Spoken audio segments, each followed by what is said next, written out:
Dans la Russie soviétique, le chiffre des victimes du terrorisme marxiste atteint des proportions apocalyptiques. Il y a eu tant en Russie que dans les pays satellites des millions de morts de tout genre, assassinats, fusillades, dans les rues, dans les combats de rue, massacres des Tchékas, famine, des dizaines de millions de déportés jusqu'à une époque récente. On estimait que les camps de déportés politiques, notamment dans le Grand Nord sibérien, avaient contenu jusqu'à 15 millions de prisonniers, dont beaucoup étaient morts de misère, d'épuisement, de maladie. Il suffit de rappeler les déportations massives et impitoyables de paysans russes, les koulaks, hostiles à la collectivisation. Après Margaret Bucher-Neumann, le communiste italien réfugié à Moscou en 1925,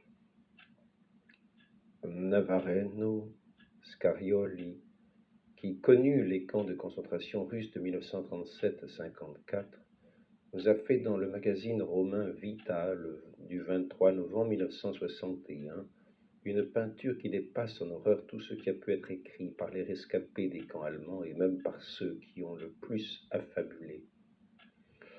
Sous le titre « Une revue yougoslave écrit que l'URSS a commis avant Hitler le crime de génocide », Le Monde du 7 février 1965 donne l'analyse d'un reportage publié par M.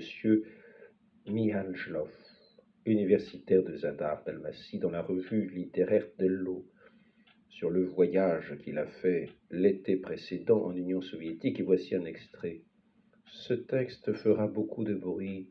C'est une série de réflexions et de constatations sur les camps de concentration en Union soviétique, dans lesquels, jusqu'en 1956-1957, de 8 à 12 millions de personnes étaient internées. La grande majorité des gens réhabilités qui ont eu la chance de survivre, écrit Mihalchlov, ne veulent plus se taire. Un autre passage est consacré au camp de la mort.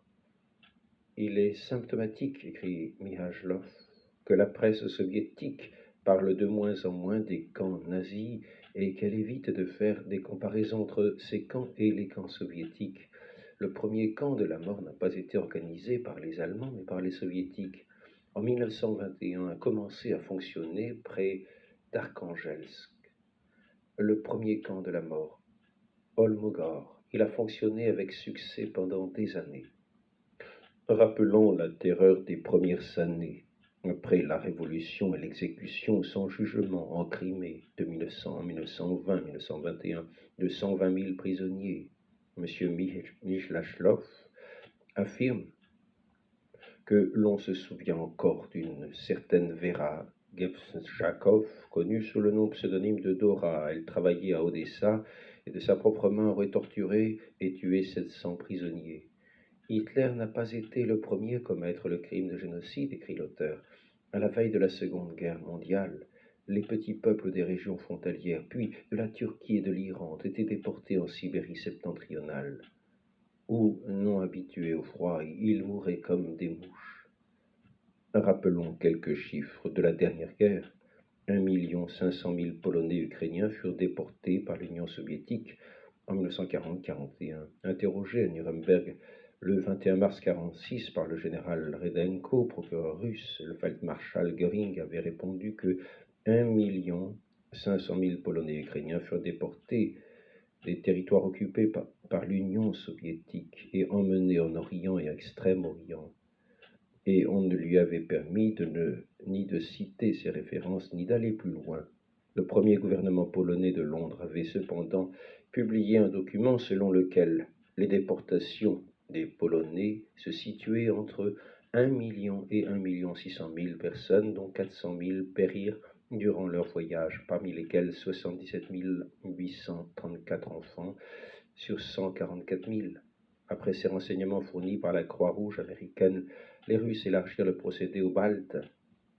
60 940 Estoniens, 60 000 Lettons, 70 000 Lituaniens, 12 000 officiers de l'armée polonaise de 1939 furent intégralement massacrés par les Russes, 4 000 furent identifiés dans les fosses de Katyn. Sur 100 000 prisonniers allemands capturés à Stalingrad, 5 000 seulement revinrent. Les autres moururent dans les camps. 7 300 000 personnes environ furent refoulées par les Russes de Silésie en Allemagne entre le 1er juillet 1945 et le 1er janvier 1947, dit encore Paul Racinier dans le livre précité. Entassées dans des wagons à bestiaux, elles furent laissées sans vivre pour des voyages de 4 à 5 jours. Dans la revue des Deux Mondes du 15 mai 1952, M. Jean Debange affirme que plus de 4 millions en sont mortes. D'effroyables scènes de massacres et de viols ont accompagné la prise de Berlin et l'invasion de l'Allemagne par les armées soviétiques, car sur le front de l'Est, la guerre a été une véritable guerre d'extermination et a été menée de part et d'autre avec une sauvagerie atroce. Rappelons enfin la répression sanglante du soulèvement populaire en 1956. Jusqu'à la mort de Staline, la terreur a toujours été un élément essentiel du régime soviétique.